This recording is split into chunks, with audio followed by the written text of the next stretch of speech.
को तैयार है, लेकिन एक गैर कानूनी तरीके से इस तरफ ये भी हो सकता है क्योंकि मुझे फ्रेंड आगे बता दे कि मेरा नाम अगर नहीं है तो मुझे वो नहीं छोड़ रहा कि मैं जवाब भी नहीं छोड़ रहा कि मैं उसके खिलाफ कल कंटेम्प्ट ऑफ कोर्ट पे दोबारा जाऊँ। कंटेम्प्ट ऑफ कोर्ट के जरिए ही मुझे इजाजत दी है कि मैं दोबारा जाऊँ। पिछले 2-3 हफ्तों में मुझे 2 दफा कहा गया कि मुलाकात आपकी हो जाएगी। उसके बाद मैं आया यहाँ पर, काम छोड़ के आया, सारी बात है, और यहाँ पर मैं रहा लेकिन नहीं मिलने दिया।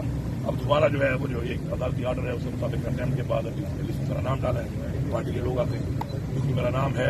अभी फिर कह रहे हैं कि जी वहाँ से इजाजत नहीं, चेक करते हैं, इजाजत होने का बताएंगे। सर गुज़िश्ता जो मुलाकात हुई इमरान खान की बहनें मिली, उन्होंने कहा कि वज़ीर आला KP के मुझे मुलाकात करने के लिए आ रहे, एक एतराज़ आया इमरान खान की तरफ से। गैर हाजिरी की वजह क्या थी सर? आप तो CM हैं, आप बात यह है कि मैं जब से भी CM बना हूँ आपको पता है कि सबसे कम मुलाकात मुझे अलाउ की गई है इमरान खान के साथ। मेरे ख्याल में सबसे कम मुलाकात नहीं की होगा, 2 महीने नहीं छोड़ते हैं।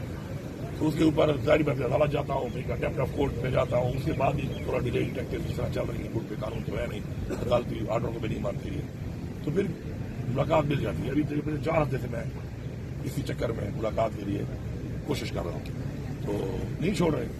तो इसलिए खान साहब ने यही कहा कि जी से आगे मिल लें, तो मैं आया हूँ मिलने अब उसमें, तो फिर यही हालात है आगे से। सर मौजूदा हालात में KP हुकूमत की क्या तैयारियां हैं, क्योंकि टेंशन तो बढ़ती जा रही है भारत के साथ। आज 25 ड्रोन जो है वो पाकिस्तान में दाखिल हुए, इस सूरत हाल को आप किस तरह देखते हैं? बस ये तो मसरूफ है इन कामों में, जब इन कामों से फारिग होंगे तो फिर दुश्मन को पता चलेगा ना कि हमारी जो फोर्स है वो क्या किस काम के लिए बनाई गई थी।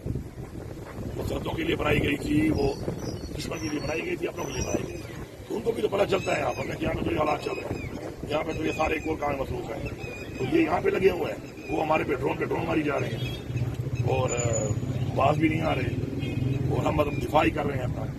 तो ये यही चीजें होती हैं। देखें, किसी मुल्क का जो सिस्टम होता है वही मुल्क का वो सिस्टम जो है वो इंटरनेशनली प्रिवेल करता है, और वो प्रिवेल करने की वजह से उसमें आपका वो एक तासुर जो बन जाता है, उसके मुताबिक आपकी दुनिया में आपका एक इमेज भी होता है और आपके जो दुश्मन है उनका भी आपके साथ एक रवैया होता है। तो उनको भी पता है कि यहाँ पे तो ये हालात चल रहे हैं, तो वो इनको बिल्कुल सीरियसली ले रहे हैं, हमले किए जा रहे हैं। और आज ही सुना कि फिर मैं रास्ते में था, फिर भी ड्रोन अटैक कर रहे हैं मुझे शहरों में, और यहाँ पे इनके जो है इनको कहाँ पे लगाया हुआ है, यहाँ जी आप मुझे रोक लो कि मैं इमरान खान से मिल लूँ, तो बहुत बड़ा मसला है कि तो पाकिस्तान के इस वक्त दिफा की जो जरूरत है वो नहीं है इतनी, जितना बड़ा मसला इस वक्त ये है कि मैं इमरान खान को बिल्कुल पसंद किया प्रायोरिटी दे के ये मेरे सामने शर्म आनी चाहिए। तो मैं यहाँ से वज़ीर आला पंजाब के पैगाम दे रहा हूँ कि आज ये रवैये से आप इख्तियार किए, मैं तो हम चैलेंज करता हूँ, तुम्हारा एक घर रहती है गली में, तुम आती हो, मैं तुम्हें इज्जत देता हूँ क्योंकि तुम्हारे में ओहदे को इज्जत देता हूँ, मेरा तुम्हारे से कोई काम नहीं। इसके बाद तुम अपने घर जाके दिखाओ मुझसे।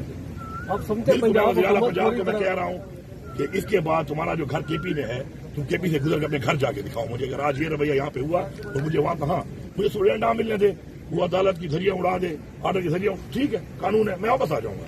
गेट से पहले मुझे यहाँ पे रोककर मैं वज़ीर आला पंजाब से कह रहा हूँ कि मैं तुम्हें चैलेंज करता हूँ कि पूरी पंजाब पुलिस ले गया तुम्हारा, अगर तुम मुझे अपने घर चली गई तो मैं मान जाऊंगा कि तुम बहुत तगड़ी हो। ओहदे का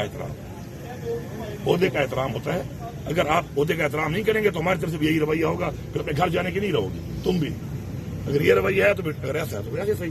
जी बिल्कुल आपने